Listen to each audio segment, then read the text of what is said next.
The elevator doors closed with a soft metallic whisper, sealing away the noise of forced laughter, expensive perfume, and corporate arrogance. Behind the glass walls of the 23rd floor, people were still smiling like nothing had happened. Slack notifications blinked, screens glowed. Someone in accounting was probably still arguing over spreadsheet formatting, while the infrastructure heartbeat of the company quietly counted down toward collapse. I stepped into the parking garage, carrying only my laptop bag and a paper coffee cup that had already gone cold. No dramatic speech, no slammed doors, no threats, just silence. The kind of silence that arrives seconds before a power grid fails. At 4:12 p.m., the CFO received an emergency report labeled Infrastructure Access Failure, Estimated Exposure, $18 million. 3 minutes later, legal discovered something even worse. The lease agreement for the company's primary server facility had been tied to a personal guarantor account, mine, and 37 minutes earlier, I had terminated it. The office of Nexora Dynamics looked less like a workplace and more like a showroom built to impress investors who never stayed long enough to understand what actually kept the company alive. Glass walls, polished concrete floors, designer lighting suspended like modern sculpture from a ceiling 30 feet high. Everything smelled faintly of roasted coffee beans, printer toner, and expensive confidence. On the giant LED screen near reception, animated dashboards flowed endlessly in shades of blue and silver. Uptime percentages, regional growth charts, operational forecasts. Numbers moved like decorative wallpaper. Most executives loved those screens. They made chaos look organized, but numbers could lie beautifully. Servers could not. I knew that better than anyone in the building, especially because I was the one keeping them alive. Monday mornings at Nexora always sounded the same. Keycards clicking against glass doors, forced laughter from middle managers already exhausted before 9 a.m., someone microwaving eggs in the break room despite repeated complaints from HR, the soft symphony of keyboards and muted panic. I arrived at 7:12 a.m. as usual, earlier than everyone except cleaning staff and security. Earlier than the executives who love talking about ownership culture while arriving after their assistants. Earlier than my boss, Darren Cole, Vice President of Operations, a man who wore tailored navy suits so aggressively perfect they almost looked rented. Darren believed confidence could substitute competence if spoken loudly enough. And for a while, inside corporate America, it usually could. He loved phrases like, "We need scalable aggression. We need lean redundancy.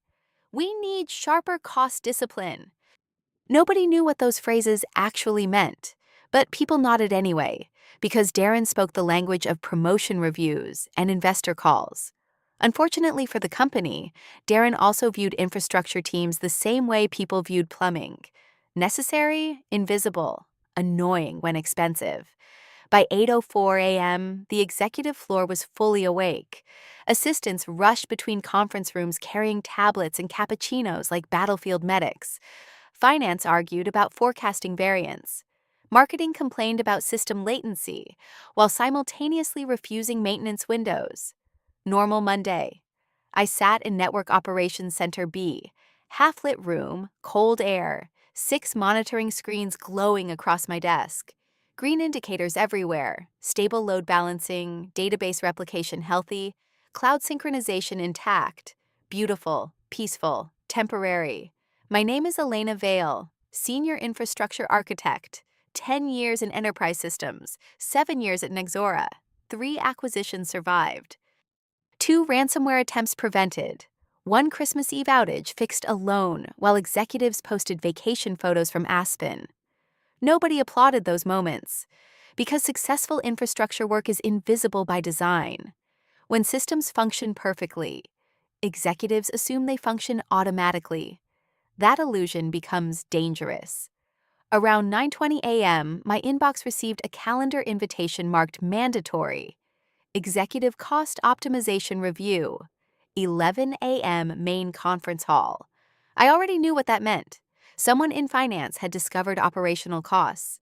Someone in leadership needed a public sacrifice, and infrastructure teams always looked expensive on spreadsheets because nobody calculates the price of disaster until disaster arrives wearing dress shoes.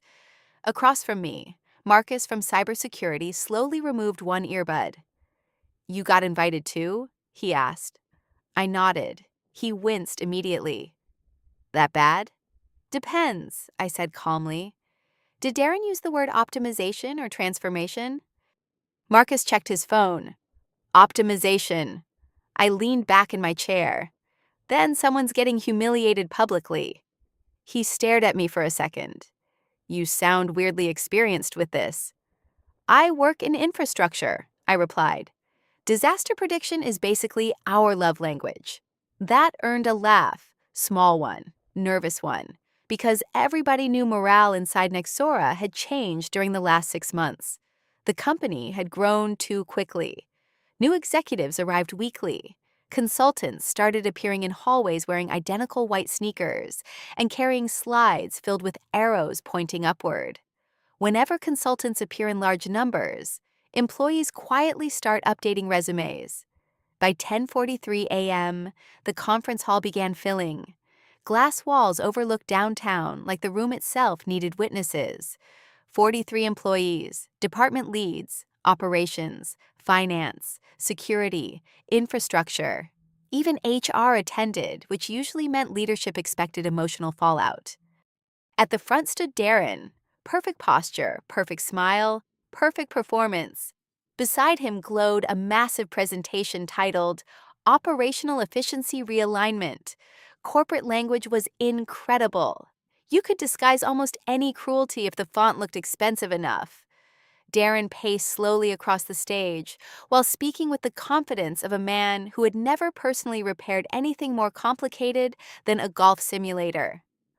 "We need to modernize," he announced. Slides changed dramatically behind him. Charts, percentages, red downward arrows. Over the past 18 months, infrastructure overhead has increased by 23%. His laser pointer circled numbers theatrically. Yet, from an executive standpoint, these systems should already be largely automated. There it was, that word, automated. The favorite fantasy of people who had never watched a production environment fail at 2:11 a.m. I folded my hands quietly. Around the room, I noticed several engineers exchange looks. Not angry, resigned, because experienced technical employees recognize danger early, usually before management does. Darren continued, "We cannot continue operating with legacy staffing models." Another slide appeared. Infrastructure personnel consolidation. There it was, the execution stage. He began naming departments targeted for restructuring: support teams, monitoring teams, compliance coordination. Then finally, infrastructure architecture. Silence settled differently after those words. He smiled anyway. "As technology evolves, we must accept reality." His eyes moved across the room casually before landing directly on me. And suddenly, I understood. This wasn't merely restructuring. This was theater. Public theater. For example, Darren continued, certain employees have positioned themselves as operationally irreplaceable. A few executives shifted uncomfortably. Even they sensed the tone changing. But no employee is bigger than the company. Now several people stopped typing notes. Because everyone knew who he meant. Me. Darren smiled wider. Let's be honest, modern cloud systems are designed specifically to eliminate dependency on individual technical staff. He paused dramatically, then delivered the line that would quietly destroy his entire quarter. Trash IT staff is easy to replace. A few nervous laughs escaped near the back. Tiny, weak, embarrassed, but enough to echo. I remember hearing the air conditioning more clearly than the people. Funny what the brain notices when respect evaporates publicly. Darren looked pleased with himself, like a comedian landing a joke, like a king entertaining a court. He had no idea he was standing on glass, and I suddenly realized something strange. I wasn't angry. Not really. Anger is hot. This felt cold, like watching someone casually light a match inside a fireworks warehouse. Across the table, Marcus stared at me with absolute panic. One HR manager visibly stopped breathing for half a second. Even the CFO, Richard Halden, narrowed his eyes slightly from the far end of the room. Because unlike Darren, Richard understood risk. Finance people always do. They just usually understand it too late. Darren clicked to the next slide. Projected annual savings, projected staff reductions, projected simplification roadmap. Every projection built on assumptions written by people who had never entered the server facility themselves. I slowly closed my laptop. The sound was soft, barely audible. Yet somehow, the entire room noticed. Darren kept talking. I unplugged my encrypted security token from the docking station. Marcus muttered under his breath, "Oh no." I stood calmly. No speech, no dramatic reaction, no tears. That confused people more than outrage would have. Darren stopped mid-sentence. "You have something to say, Elena?" I adjusted the strap on my laptop bag. "No," I answered politely. Then, after a brief pause, "You already said enough." Silence. Real silence this time. Heavy silence. The kind that makes executives suddenly aware of their own breathing. Then I walked toward the exit. Slowly, calmly. The sound of my heels against concrete floors echoed across the conference hall like a countdown timer nobody else could hear yet. Behind me, Darren forced out a laugh. "See?" he said to the room. "This is exactly the kind of emotional dependency culture we need to move beyond." Nobody laughed this time, not even slightly, because somewhere beneath the polished architecture and executive language, instinct had started whispering to people. Something was wrong. Something important had just left the building. And at exactly 11:19 a.m., as the elevator doors quietly closed in front of me, the first automated infrastructure alert appeared inside the internal monitoring system. Lease authorization status, pending failure. But nobody important noticed it yet. The city outside looked washed in silver rain by the time I reached the parking garage. Clouds hung low above downtown like unfinished thoughts. Cold wind curled through the concrete levels, carrying the distant sounds of traffic, sirens, and construction drills from somewhere across the financial district. The kind of afternoon that made office towers feel less like monuments and more like very expensive cages. I placed my laptop bag carefully on the passenger seat of my car and sat there for a moment without starting the engine. Silence. Not peaceful silence. Structural silence. The kind engineers recognize before failure cascades through a system. My phone buzzed twice. Marcus. Then again, and again. I muted it. Not because I blamed him. Marcus was smart enough to understand what Darren had just detonated inside that conference room. But panic spreads fast in corporate environments. Faster than malware sometimes. Especially when leadership humiliates the wrong employee publicly. I leaned back against the headrest and stared through the windshield at the rain sliding slowly down concrete pillars. 7 years. That was the number sitting in my chest, heavier than anger. 7 years of overnight migrations. 7 years of emergency recovery calls.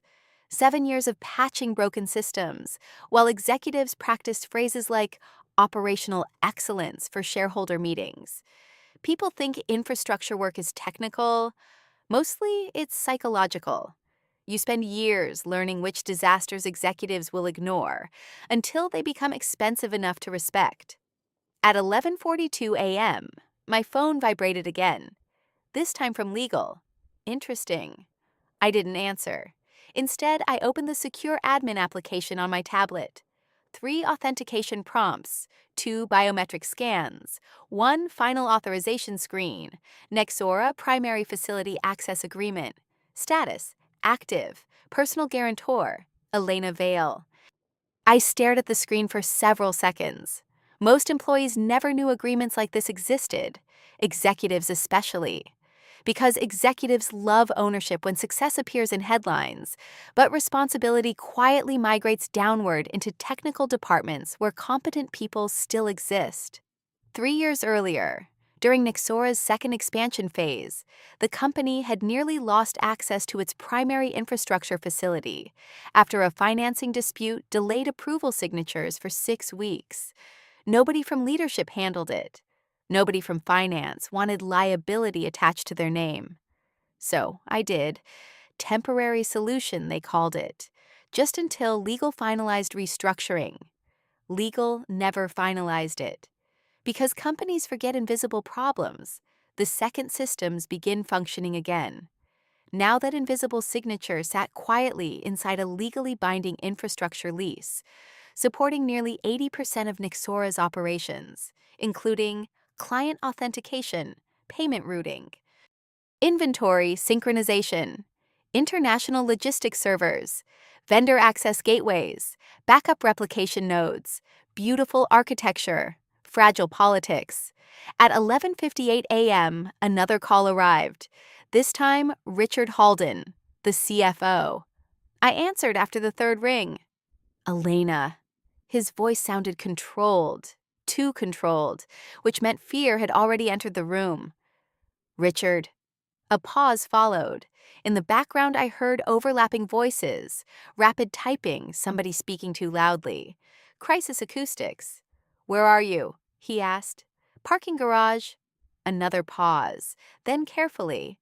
There appears to be confusion regarding the facility authorization structure. I almost smiled. Finance people always describe explosions as confusion during the first hour. I doubt the legal wording is confusing, I replied calmly. No, he admitted quietly. It isn't. Rain tapped softly against the windshield. Above us somewhere, inside 40 floors of polished executive branding, panic was beginning to spread through Nexora, like smoke beneath a locked door. Richard lowered his voice. Darren acted without consulting risk assessment. Darren enjoys performing leadership. That's not helpful right now. No, I said, but accurate. Silence again. I could practically hear him calculating exposure numbers mentally. Downtime estimates, contract penalties, operational interruption clauses, insurance escalation. Infrastructure failures become terrifying very quickly, once finance departments translate minutes into dollars. Finally, he spoke. Elena, did you terminate the lease? Direct question. Good. I respected that. Yes. Another silence. Longer this time. Not outrage, not disbelief. Just realization settling slowly into a very expensive room. Richard exhaled carefully. When? 37 minutes ago. Somewhere on his side of the line, somebody cursed loudly, muffled, distant. Probably operations. Probably Darren. Richard spoke again, quieter now. The board doesn't yet understand the scale of dependency. That's because Darren spent 6 months presenting infrastructure as overhead instead of architecture. You know this creates catastrophic exposure. I looked up toward the skyline. Glass towers disappearing into rain. Beautiful, cold, replaceable. So does publicly humiliating the people who keep your systems alive. He didn't argue, because he couldn't. At exactly 12:11 p.m., my tablet displayed the second automated warning. Primary facility escrow validation failed. Countdown to access suspension, 4 hours 1 minute. There it was, the real clock. Not dramatic, not cinematic, just infrastructure logic executing exactly as designed. Richard must have received the same alert because his breathing changed immediately. Elena! His voice carried something new now. Urgency. Real urgency. We need to resolve this before escalation protocols activate. I almost laughed at the wording. Executives love the word resolve when they actually mean survive. Interesting, I said softly. This morning Darren explained how easy replacement would be. That comment does not represent executive consensus. No, I replied. It represents executive culture. That landed harder than yelling would have, because deep down, he knew it was true. The rain intensified outside. Water streamed across the garage entrance in silver sheets, while downtown traffic blurred into glowing red lines beneath storm clouds. For a strange moment, the entire city looked like a failing server rack overheating quietly before shutdown. Richard spoke carefully. "What do you want?" There it was, the real question. Not technical, human. What do the invisible people want after finally becoming visible? I thought about the conference room, the laughter, the presentation slides, the word trash. Then I remembered Christmas Eve 3 years earlier. 2:14 a.m. frozen hands. Dead monitoring clusters, power instability, 47 consecutive hours awake while executives slept. Nobody applauds survival work. They only notice absence.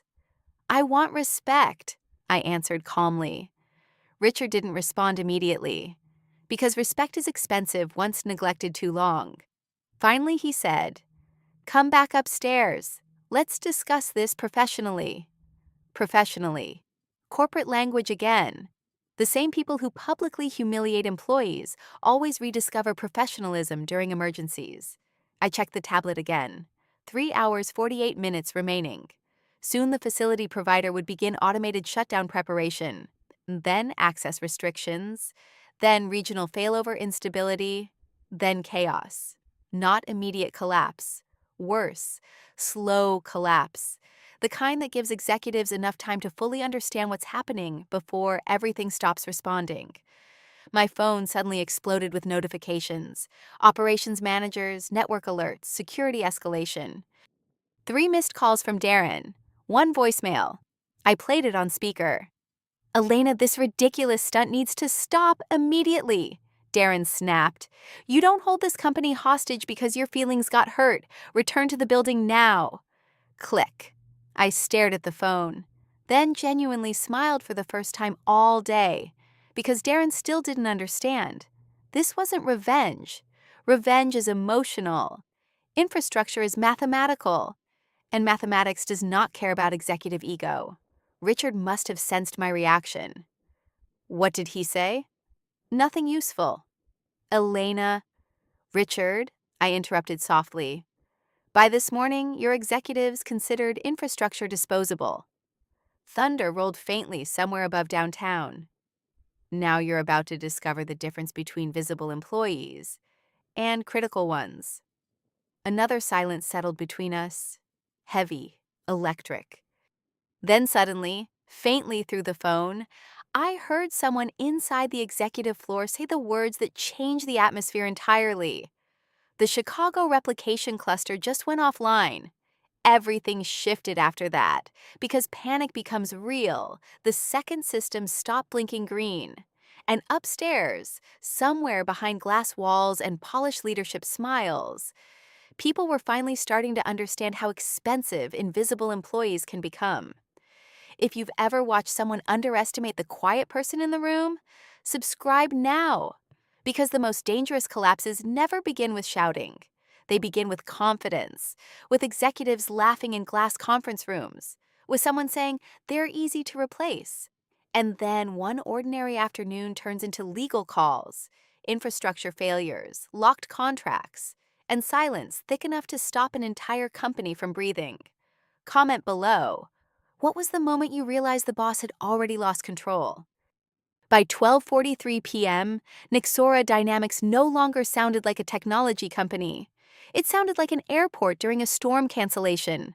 Fast footsteps, phones ringing endlessly, elevator doors opening every few seconds, the sharp, nervous rhythm of people walking too quickly while pretending not to panic. From the parking garage, I watched the entire thing unfold remotely, through mirrored monitoring dashboards still synchronized to my private admin environment. One advantage of designing enterprise infrastructure yourself: you know exactly where the stress fractures appear first. The Chicago replication cluster warning had triggered a chain reaction across operational routing systems. Not catastrophic yet, but instability spreads through enterprise environments the same way cracks spread across frozen glass. Quietly at first, then all at once. Inside the executive floor, emergency meetings were already multiplying. I could see them indirectly.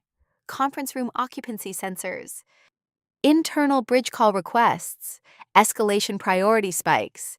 Executives who normally scheduled discussions 3 weeks ahead were suddenly sprinting between glass offices holding tablets like flotation devices. Beautiful. Not the collapse itself, the honesty of it. Corporate masks fall apart quickly once uptime percentages begin bleeding red. At 12:51 p.m., Marcus called again. This time I answered. "You seeing this?" he asked immediately. "I built most of it," I replied calmly. "So yes." Background noise exploded behind him. Someone arguing, someone else saying, "Restart the gateway." Classic management response. When systems fail, executives always assume rebooting things harder will somehow create leadership. Marcus lowered his voice. "They're freaking out upstairs," I assumed. "No, Elena, you don't understand." I heard a door close behind him, then quieter. Richard and legal just locked Darren out of the boardroom. That got my attention. Interesting. Power structures were moving already, faster than expected. "What happened?" Marcus exhaled sharply. "The facility provider contacted finance directly." Ah, now we reach the dangerous stage. Because third-party vendors don't care about executive politics. They care about legally binding contracts and unpaid exposure risk. And apparently the lease termination triggered accelerated compliance review protocols. I leaned back slowly in the driver's seat. There it was, the hidden knife. 3 years ago, when I negotiated temporary emergency authorization during the expansion crisis, I included protective operational clauses. Quiet ones, technical ones, the kind executives skip because they stop reading after the financial section. If primary authorization changed unexpectedly, the provider automatically initiated security review procedures before renewing operational access. Why? Because infrastructure facilities worth hundreds of millions don't trust unstable companies, especially unstable leadership. Marcus continued nervously. "They're asking questions nobody can answer." Like? Like why the entire infrastructure dependency chain was tied to one architect. I stared upward toward the tower. Rain rolled slowly down mirrored glass panels 23 floors above. The building suddenly looked colder than before. "Did anyone answer them honestly?" I asked. Marcus laughed once, short, exhausted. "This is Nexora. They're trying to find someone to blame before finding solutions." Of course they were. Accountability inside corporations works like musical chairs. When disaster arrives, everyone suddenly becomes very interested in locating an empty seat. At 1:07 p.m., another alert appeared. Vendor trust status, under review. Potential operational interruption risk increased to high. Estimated financial exposure updated, $18.4 million. The number alone would terrify shareholders. But numbers only describe visible damage. The invisible damage was worse. Client confidence, vendor reputation, regulatory attention. Enterprise trust evaporates quickly once infrastructure instability becomes public knowledge. And somewhere inside the executive floor, Darren Cole was finally discovering a brutal truth. Leadership theater works beautifully until systems stop responding. My phone buzzed again. "Unknown number," I answered cautiously. "Elena Vale speaking. This is Sandra Liu from Arden Facility Group." Direct, professional, no wasted movement in her voice. "The facility provider." "I assumed someone from your side would contact me eventually," I said. "We attempted executive coordination," she replied calmly. "The experience was concerning." That almost made me laugh. If Sandra sounded diplomatic, things were already worse than I thought. "What's happening?" I asked. "Your lease termination initiated mandatory reassessment procedures." However, executive representatives from Nexora appear unaware of the operational architecture connected to the facility. Translation: Your executives have no idea how their own company functions. Sandra continued. Ms. Vale, unofficially, yes, there are concerns regarding organizational stability. There it was again. Not system instability, leadership instability. Infrastructure vendors fear reckless executives more than technical failures. Servers can be repaired. Ego-driven management is much harder to contain. I glanced at the remaining countdown. 3 hours, 1 minute. Can reassessment be reversed? I asked. Yes. Simple answer. Dangerous answer. However, Sandra added carefully, our legal department requires confidence that operational oversight remains under competent supervision. Competent supervision. What an elegant corporate phrase. Translation. We don't trust Darren. I almost respected the honesty. Understood, I said quietly. Sandra lowered her voice slightly. For what it's worth, Ms. Vale, your documentation over the past 3 years prevented several major compliance escalations. That surprised me. Most infrastructure work disappears invisibly into corporate memory. Apparently, not all of it. Thank you. A pause followed. Then she said something unexpected. Some people only understand structural integrity after hearing the first crack. The call ended, and for several seconds, I sat motionless, listening to rain strike the roof of the parking garage, because that sentence perfectly described Nexora. Not broken yet, but cracking. Inside the tower, the atmosphere had fully transformed by 1:26 p.m. Marcus started sending me updates through encrypted chat. Exec floor lockdown, legal present, board remote session active, Darren yelling at everyone. That last part sounded believable. Then came another message. You were right about the failover routing. Payments lagging now. I closed my eyes briefly. There it was. The first client-facing symptom. Tiny delays, tiny instability. The beginning of visible infection. Most people think disasters arrive dramatically. They don't. They arrive politely. One failed synchronization. One delayed payment authorization. One vendor warning email. One nervous executive pretending everything remains under control. Then suddenly, investors start asking questions nobody rehearsed answers for. At 1:41 p.m., Richard called again. This time, he skipped greetings entirely. The board wants a meeting. In person? Yes. That's unfortunate. Elena. His voice sounded older now. Fatigue entering the structure. Pressure bending composure. You need to understand the scale of what's happening upstairs. No, I corrected gently. You need to understand the scale of what was already happening before today. Silence. Because deep down, he knew. This didn't begin in the conference room. It began months earlier. Every ignored warning, every delayed upgrade request, every executive joke about overpaid IT, every moment invisible employees were treated like replaceable utilities instead of operational foundations. Richard spoke again. The board is prepared to discuss terms. Terms, interesting word. Not apology, not accountability. Terms, corporate survival language. What kind of terms? I asked calmly. Another pause, then quietly. Darren's position is already under review. Ah, there it was, the first real fracture.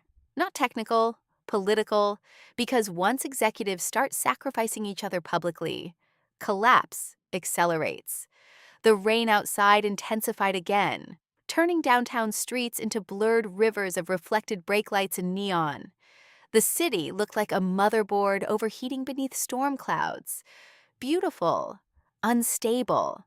And somewhere above us, inside a conference room filled with expensive suits and emergency legal counsel, the same people who laughed that morning were now discovering the terrifying difference between labor costs and operational dependency. At 2:03 p.m., the executive boardroom at Nexora Dynamics stopped functioning like a leadership space and started functioning like an emergency bunker. The difference is subtle. Leadership rooms are designed for confidence. Emergency rooms are designed for survival. I could see it immediately when I stepped out of the elevator onto the 41st floor. Nobody smiled anymore. Reception assistants, who normally greeted executives with polished corporate warmth, now looked pale and overstimulated, speaking in hushed voices, while carrying stacks of printed compliance documents through the hallway. Even the lighting felt colder. Amazing how quickly panic changes architecture. A security employee opened the glass boardroom door for me without saying a word. Inside sat 12 people around a table, large enough to resemble a diplomatic negotiation chamber. Board members, legal counsel, finance, risk assessment. External compliance advisors patched in remotely across giant wall screens. And Darren Cole, still wearing the same perfect navy suit, though now it looked less authoritative and more expensive. There's a difference. When I entered, half the room visibly straightened. Not out of respect exactly, out of dependence. That changes body language fast. Richard Halden stood near the center screen, holding a printed operational risk report thick enough to stop a bullet. "Elena," he said carefully. No VP titles, no corporate performance tone. Just my name. "Interesting." Darren spoke before I could sit down. "This entire situation is completely disproportionate." Of course, people who create disasters almost always describe consequences as disproportionate. I placed my laptop calmly on the table. "So is attaching 80% of company infrastructure to systems you publicly describe as disposable?" A few board members looked away immediately. Because truth becomes physically uncomfortable inside executive spaces. Darren leaned forward. "You intentionally destabilized operations." "No," I replied calmly. "I terminated a personal guarantor agreement after learning the company no longer valued my role." "That agreement belonged to Nexora." "Legally?" I asked. Then I slid a printed copy across the table. "Apparently not." Silence. Beautiful silence. Legal counsel adjusted her glasses and began reviewing pages she clearly wished someone had shown her months earlier. One older board member finally spoke. "How was this allowed to happen?" Nobody answered, because the real answer embarrasses everyone equally. Things like this happen slowly. One emergency signature, one delayed review, one executive too distracted chasing quarterly optics to examine infrastructure dependencies. Neglect is rarely dramatic while it's happening. Only afterward. Richard activated the central display screen. A red operational map filled the wall. Chicago replication instability, vendor trust review, payment latency spikes, escalation exposure, projected financial damage climbing minute by minute like floodwater. One compliance advisor on the video call spoke sharply. "If the facility provider suspends authorization during reassessment, your continuity certifications become invalid immediately." Another advisor added, "And if client systems experience interruption during pending audits, regulatory disclosure requirements activate." Translation: this could become public. That changed the room instantly. Not the operational risk, not the infrastructure instability, public visibility. Executives can tolerate almost any internal disaster, right up until journalists might hear about it. Darren rubbed both hands against the table. "We can replace the authorization chain." I looked at him. "No," I said softly. "You can rebuild it." Difference. Massive difference. Replacement takes hours. Rebuilding trust infrastructure takes months. Sandra Liu from Arden Facility Group appeared on the center screen seconds later. Professional posture, dark blazer, no expression. Vendor representatives during crises always look like surgeons entering difficult operations. "Good afternoon," she said evenly. Nobody answered immediately. Sandra continued. "Arden Facility Group has completed preliminary reassessment findings." The entire room stiffened. Current concerns include operational continuity oversight, executive governance stability, and dependency concentration risk. Every sentence quietly targeted leadership failures without directly saying incompetence. Elegant, lethal. Sandra looked directly toward the camera. Ms. Vale's prior oversight record significantly reduced our risk exposure over the past 3 years. Darren interrupted immediately. This company is not dependent on one employee. Sandra paused, then delivered the sentence that finally shattered the room. With respect, Mr. Cole, your operational architecture suggests otherwise. Silence. Nobody moved. Even air conditioning suddenly sounded loud, because once an external vendor confirms internal incompetence publicly, the illusion of executive control begins dying very quickly. Darren tried again. We're implementing leadership restructuring already. Sandra remained perfectly calm. Our concern is not titles. Another pause. Our concern is competence. That one landed like a car accident. One board member physically removed his glasses and rubbed his eyes. Another stared at the financial exposure report like he was reading medical test results. Richard finally spoke carefully. What would Arden require to suspend escalation procedures? Sandra answered immediately. Operational confidence. Again that phrase. Operational confidence. Corporate language for, we need proof adults are running the company. Richard turned slowly toward me. Elena, what would it take to stabilize this? Every person in the room watched silently. Not because I held power, because suddenly they realized I always had. Invisible power frightens executives the moment it becomes visible. I folded my hands together calmly. No more public humiliation culture. Nobody interrupted. No more treating infrastructure teams like background utilities. Several eyes shifted downward. No more executive decisions about systems leadership without technical oversight. Richard nodded slowly. One board member immediately agreed. Another started writing notes. Amazing. The same people who ignored warnings for years suddenly became exceptional listeners once $18 million appeared beside the word exposure. Then I looked directly at Darren. And no more leadership performances built on disrespect. For the first time all day, Darren finally looked uncertain. Not angry, not defensive, uncertain. Because underneath arrogance, most corporate bullies secretly believe consequences belong to other people. Until they don't. Sandra spoke again from the screen. If operational oversight concerns are resolved within the next 90 minutes, Arden is willing to pause reassessment escalation. The room collectively exhaled. There it was, the lifeline, thin, fragile, expensive. Richard turned toward me carefully. Elena, would you be willing to resume temporary authorization oversight while restructuring proceeds? Interesting wording again. Not return to work, not come back, resume oversight. Even the language had changed, because now they understood the difference between an employee and infrastructure stewardship. I looked through the boardroom glass wall toward the city below. Rain still covered downtown in silver reflections. Traffic crawled through intersections like glowing circuitry beneath storm clouds. Beautiful city. Fragile systems. Human ego everywhere. Then I remembered the conference room from that morning. The laughter, the phrase trash IT staff, the confidence. And suddenly I understood something important.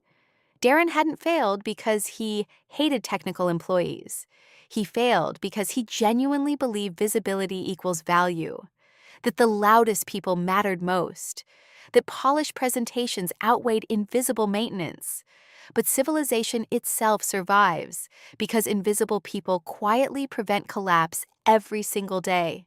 Infrastructure engineers, power grid operators, air traffic coordinators, cybersecurity analysts. The people nobody notices until systems begin dying. I turned back toward the boardroom, toward the executives now sitting perfectly silent around their enormous polished table, and calmly said, I'll consider it. Nobody in that room missed the difference between yes and consider. By 3:18 p.m., the storm outside Nexora Dynamics had darkened the entire skyline into shades of graphite and steel. Downtown towers disappeared behind curtains of rain. Emergency lights reflected across flooded intersections below, like scattered warning signals from a failing control panel. Inside the 41st floor boardroom, nobody had touched the catered lunch sitting untouched along the side counter for nearly 2 hours. Cold espresso, melted ice, tiny untouched desserts arranged with corporate optimism beside an operational disaster. Funny how quickly appetite disappears when money starts bleeding in real time. The atmosphere had changed completely now. No more executive performance energy. No more motivational vocabulary. Nobody said synergy anymore. Nobody said optimization. Crisis strips corporations down to primitive language very fast. Risk, exposure, liability, survival. I sat quietly near the far end of the table, reviewing Ardent Facility Group's reassessment conditions, while legal teams moved around the room like exhausted paramedics, trying to stabilize a patient after ignoring symptoms for years. Across from me, Darren had gone silent. Not voluntarily. Social gravity had shifted. That happens fast inside corporate ecosystems. At 3:24 p.m., one board member slid a printed report toward Richard. He read 3 lines and closed his eyes immediately. "What now?" another executive asked. Richard answered without looking up. 3 enterprise clients are requesting operational assurance statements. Nobody spoke, because everyone understood what that meant. Clients had noticed. The infection escaped containment. In technology companies, perception damage spreads faster than outages themselves. Once clients suspect instability, they start preparing exit routes before evidence fully arrives, like passengers smelling smoke before alarms activate. Sandra Liu reappeared on the main screen remotely, professional as always, calm enough to make everyone else feel worse. Arden has agreed to temporarily suspend escalation procedures pending final governance review. Relief moved across the room visibly, but Sandra raised one finger slightly. Conditional upon immediate authorization stabilization. The relief disappeared instantly. Of course it did. Nothing important in infrastructure comes without conditions. Sandra continued. Ms. Vale's oversight credentials remain acceptable under current compliance frameworks. Again, not executive credentials. Mine. Each sentence quietly redrew the hierarchy inside the room. Darren finally snapped. "This is absurd." Nobody reacted. Worst possible sign for an executive. When outrage no longer changes room temperature, authority is already dying. Darren looked around the table. We are allowing one employee to dictate governance structure because of a temporary technical disruption. Temporary. Technical disruption. 3 tiny words, all catastrophically wrong. I looked at him calmly. This isn't technical. He laughed sharply. The servers are literally failing. No, I replied quietly. Trust is failing. The servers are simply reporting it. That shut the room down again. Because deep down, everybody understood it was true. Infrastructure failures rarely begin in server racks. They begin in leadership culture, ignored warnings, performative management, short-term ego replacing long-term stewardship. Technology simply exposes dysfunction faster than other industries. Richard slowly removed his glasses. Elena. His tone carried exhaustion now instead of authority. What happens if you walk away completely?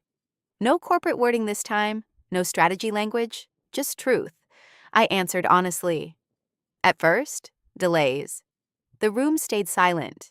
Then vendor instability. Another pause. Then compliance exposure. Richard nodded slowly. And after that? I looked toward the operational dashboard glowing red across the wall display. Payment latency worsening. Authentication queues unstable. Regional synchronization drifting further every minute. Outside, thunder rolled faintly above the city. After that, I said calmly, the company starts discovering which systems were being held together by undocumented human experience, instead of process diagrams. Nobody moved, because experienced executives know the terrifying truth hidden inside large organizations. Critical knowledge is almost never documented completely. It lives inside people. People leadership often underestimates until resignation letters arrive. One younger board member finally spoke. How many systems are dependent on Elena directly? Marcus answered from the doorway before anyone else could. All the important ones. Heads turned immediately. I hadn't even noticed him enter. He looked exhausted, tie loosened, sleeves rolled up. The expression of a man currently surviving 12 simultaneous emergencies. Marcus walked toward the display screens and connected his tablet. A new operational map appeared. Massive, complicated, beautiful in the terrifying way power grids look beautiful. Infrastructure dependency chains glowed across the screen like neural pathways.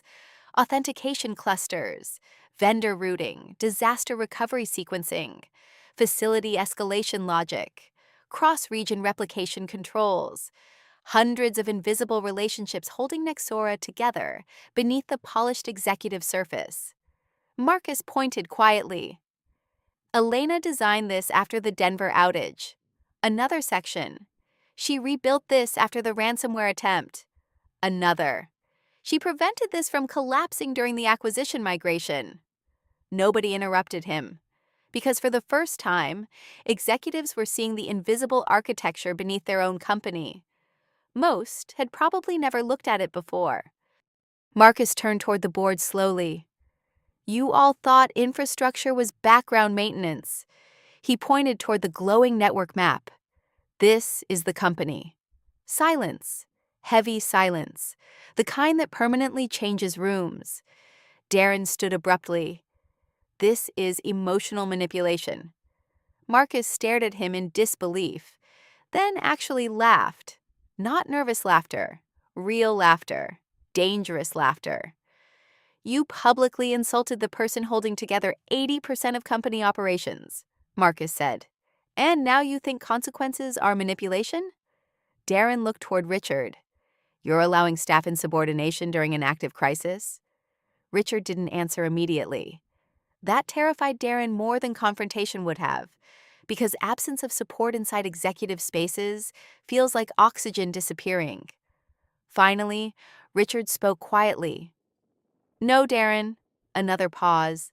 We're witnessing operational reality. That sentence ended everything.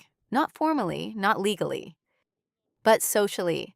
Authority inside corporations survives through collective belief. And at exactly 3:41 p.m., nobody in that room believed Darren Cole understood the company anymore. Then came the final blow. An assistant entered hurriedly carrying a printed message from compliance, hands trembling slightly. Sir, this just arrived from the board audit committee. Richard took the document, read silently, then leaned back very slowly. One board member whispered, What is it? Richard looked across the room toward Darren, expression unreadable. The audit committee wants a formal investigation into infrastructure governance negligence. Nobody breathed. Darren's face lost color immediately. Because now this wasn't operational anymore. It was personal liability, executive liability. The one thing corporate leaders fear more than failure. Consequences attached directly to their own names. Outside the glass walls, lightning flashed across the skyline, illuminating the storm-covered city beneath us for one brief second. And in that cold white reflection across the boardroom windows, everyone finally looked exactly the same. Fragile, replaceable, human. I gathered my laptop slowly. The room watched carefully. Not because I was dramatic, because now every movement mattered. Richard stood immediately. Elena. I paused near the door. He hesitated before speaking, probably searching for the correct executive phrasing, then finally abandoned corporate language altogether. Please stay. Simple words. Honest words. The first truly intelligent thing Nexora leadership had said all day. I looked around the silent boardroom one last time. At the untouched lunches, the glowing red dashboards, the frightened executives, the storm beyond the glass. then at Darren Cole sitting completely motionless beneath the collapsing weight of his own performance, and quietly answered, "That depends." Silence. What happens after the crisis is over?